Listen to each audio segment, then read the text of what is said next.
A recent controversy has taken over the backstage in Dallas, leaving fans on high alert about the team's direction. It all started right after the end of minicamp, when the website Blogging the Boys published a list of 3 intriguing free agency targets who would change the face of the team. We know that the pressure from the national media on America's team is suffocating, and any speculation takes on gigantic proportions. The front office had been maintaining absolute silence in the Star, fueling rumors about possible veteran reinforcements to fill the gaps left in the offensive line and backfield. The fans demanded quick answers before the start of training camp. At the top of this discussion list was the name of pass rusher Jadeveon Clowney, a familiar figure in the franchise's backstage debates. It seemed like the obvious and aggressive move that Jerry Jones usually makes to inflame the stands at AT&T Stadium. Clowney's pure talent at the end of last year was undeniable, and his ability to destroy opposing backfields would have an immediate impact on the pass rush rotation. However, the coaching staff's silence during training already indicated that the internal plans were completely different from what the press imagined. The expectation was almost palpable on the sidelines, and the mystery only deepened. No one could predict whether the board would bet on established veterans or maintain its stance of keeping the salary cap in check, saving room for the most urgent contracts. This was the trigger for a complete turnaround in how we evaluate signings and the future of the season. The first major event that shocked analysts was the immediate and silent veto of big names from free agency due to structural changes in the coaching staff. The hiring of coordinator Christian Parker drastically changed Dallas's defensive philosophy. Vice President Stephen Jones' public statements changed overnight.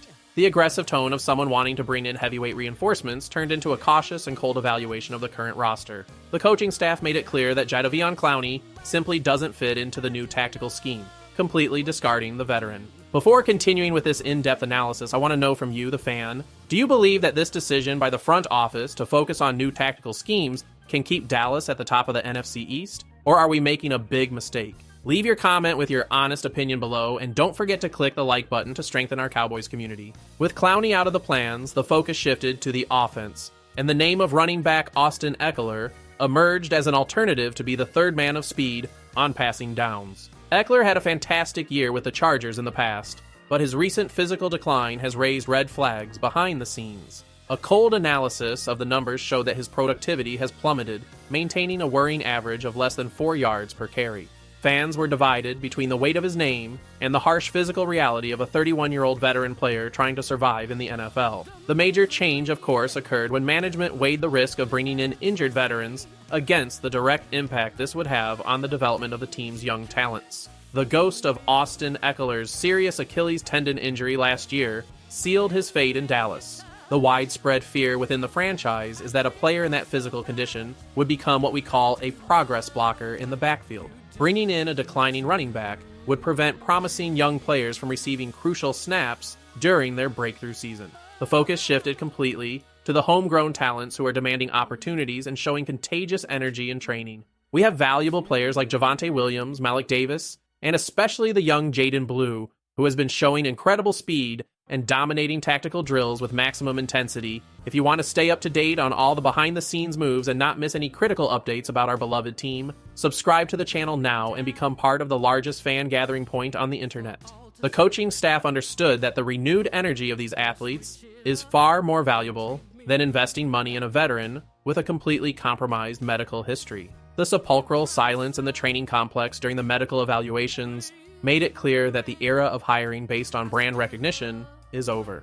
Dallas decided to bet heavily on youth, drastically shifting the focus of negotiations to the team's true priority, the urgent rebuilding of our offensive line. The real turning point in this whole story came when the spotlight turned to quarterback protection and the search for depth in the offensive line. The name of offensive lineman Joe Noteboom, a former TCU player, came up strongly in discussions because of his versatility in playing as a tackle and guard. On the surface, his flexibility in offensive line positions seemed like the perfect match for offensive coordinator Brian Schottenheimer's plans. However, the suspense increased when analysts dissected the player's advanced statistics from his last seasons with the Rams and Ravens. The number of total pressures allowed by Noteboom relative to the number of snaps played is frighteningly high, indicating an alarming technical inconsistency. He simply hasn't delivered a reliable performance as a starter for at least 2 years, accumulating serious flaws in pass protection that would put the integrity of our offense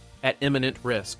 The coaching staff realized that putting him in the rotation would be a strategic mistake identical to the case of the running backs. He would be yet another progress blocker occupying the space of promising rookies in the tackling hierarchy, lagging behind developing names. The front office realized they needed a player with a completely different mentality, capable of bringing internal solidity to the heart of the offensive line without requiring astronomical financial investments. It was in this exact moment of tension and uncertainty that a name completely underestimated by the market emerged as the most intriguing and intelligent target of the entire offseason. The current situation behind the scenes in Dallas points to an extremely intelligent and surgical target to reinforce the center of the defensive line, the experienced center Ethan Pocic. Unlike the initial proposal reported by the media, which suggested using him as a makeshift guard, the coaching staff wants Pocic in his original position. The plan is to make him the immediate backup and ideal replacement for the spot left by Matt Hennessy. Pocic's solidity is evident when we compare his performance to other names available in the free agent market. He allowed exactly the same amount of pressure as Joe Noteboom last season, but played almost 8 times as many snaps throughout the year for the Cleveland Browns. This shows an absurd consistency and regularity that brings peace of mind to any NFL coach. Pocic is a workhorse, a player who plays over 800 snaps a season and delivers clean and intelligent repetitions game after game. He understands the pressure of playing on the national stage and has the necessary strength to anchor the line against aggressive defensive tackles. Currently, the coaching staff plans to give young TJ Bass his first opportunity as a versatile backup center. However, the weight of carrying the responsibility of being the immediate backup for both guard and center can be too heavy a burden for a young athlete. It is precisely in this gap of experience and leadership that the signing of Ethan Pocic makes perfect practical sense to stabilize the roster before the start of official games. The next steps taken by the front office, led by Jerry Jones, will determine if we have a roster deep enough to withstand the brutal physical demands of the National Conference. Ethan Pocic's fit into Dallas's tactical scheme is the central point of discussion between Clayton Adams and the offensive coaching staff. Although the blocking system used in Cleveland is slightly different from the plays designed by Schottenheimer, Pocic's tactical intelligence facilitates a quick transition. The market for reliable veteran centers is extremely scarce, making Pocic a unique opportunity at an extremely friendly price. There's no need to close the deal immediately in June, but internal sources indicate that negotiations should heat up at the start of training camp in August. Bringing in a veteran of this caliber for the veteran minimum salary is the kind of masterstroke that protects the salary cap and ensures depth for the playoffs. We know the weight of the Cowboys' historical legacy, and we know perfectly well that a weakened offensive line has cost the franchise entire seasons in the recent past. Ensuring that the center of the line is fully protected against the division's historic rivals is the difference between pursuing the title or suffering another early elimination. Analysts agree that this behind-the-scenes maneuver, although often overlooked by the mainstream New York media, is the fundamental foundation for sustaining America's team's championship ambitions in the near future. The outcome of this offseason will test the Dallas coaching staff's ability to balance explosive youth with the security of seasoned veterans. The fans are tired of empty promises and want to see concrete actions that will put our franchise back on top of world football. Every decision made in the offices of the Star resonates with the passion of millions of fans around the globe who live and breathe the team's daily life. If you want to continue following this exciting journey and receive complete tactical analyses with the true spirit of a passionate fan, click the subscribe button and activate notifications so you don't miss any details of our upcoming exclusive videos about the Cowboys. Share this content with your friends and American football groups to expand the debate about our offensive line. The table is set, and the management holds all the cards to define the team's strategic destiny before the ball even flies at AT&T Stadium.